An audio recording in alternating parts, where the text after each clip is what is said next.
So hello, I'm here with the correspondents, Mr. Bruce and Chucks. So you've been touring a lot for about 3 years now, is that right? If you can call it touring, just gigging. Well, yeah. How's that been going? Is it tiring or? Yes, at times, but it's fine. It's a really good job. Yeah. I mean, you get to go to lots of places, and I mean, it can be exhausting with all the driving, and it's more the logistics that is exhausting rather than the actual gigs themselves. Yeah. You know, the gig itself is always quite a lot of fun. It's just having to dismantle stuff and think about where we're going to go.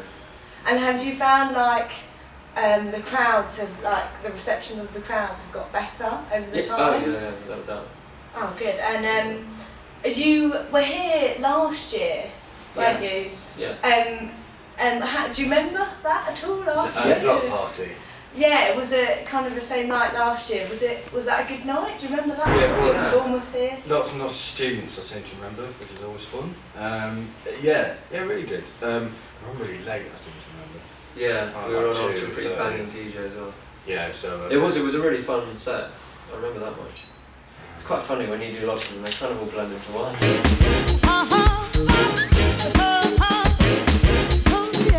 Are you two are you into the same kind of music? Not really. I think we appreciate each other's tastes a lot. But I don't think we're necessarily into the same thing. There are certain albums which we both really love, like James Blake's new album we both really really enjoyed. So you've released your EP now, haven't you? And are there plans for an album, do you think? Or? Yeah. Yes. Yeah, I mean... It's sort of... Down to making music, really. Yeah, exactly. We don't have a big record deal, really. We sort of keep it quite low key, so there's no kind of sort of structure that most bands have of recording, touring. Yeah. So, it's kind of an ongoing process, really. And and we'll see.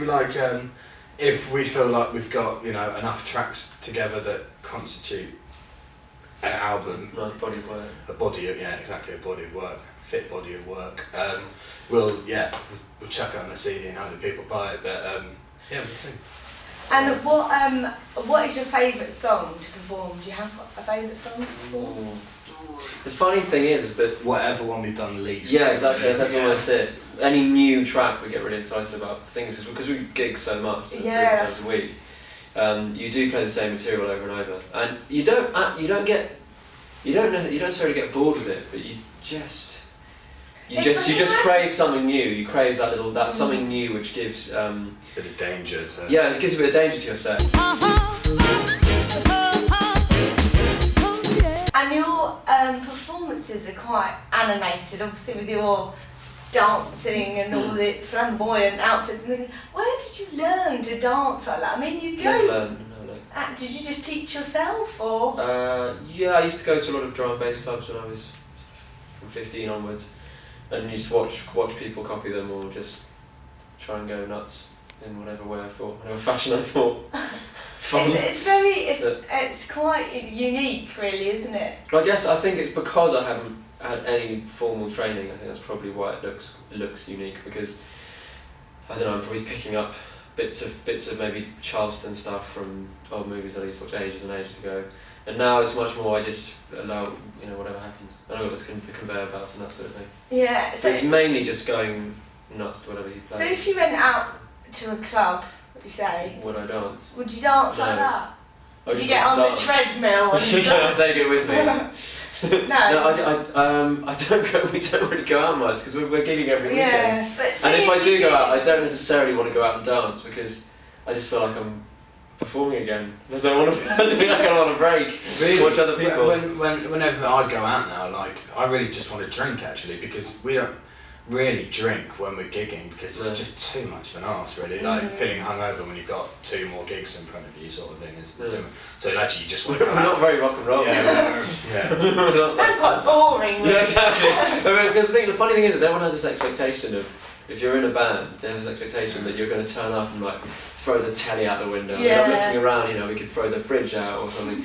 And they expect you to take loads of drugs and drink shitloads after every gig. And some promoters get really upset when you come off stage and they're like, oh, do you want some of this? Do you want some of that? Do you want this? What?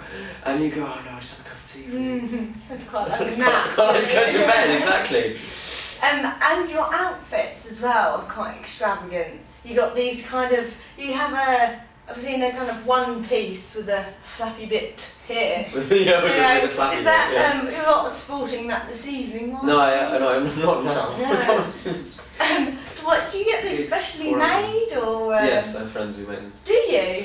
Yeah. And how did that work out? I mean, and Chucks, you don't kind of sport any of those kind of outfits, why not, you know? Because I would probably hate myself for the rest of the time. I'm not sure the public's ready for that kind of thing. So did you ask them to make them, or, Yeah, you know? yeah. Did you design them, or what kind of, how did that kind of happen? with them. I mean, they do most of it, but I come with them with an idea. But we've sort of refining the idea. The next outfits are going to be a little bit, not more subdued, but there's very sort of quite uniform, like black and white.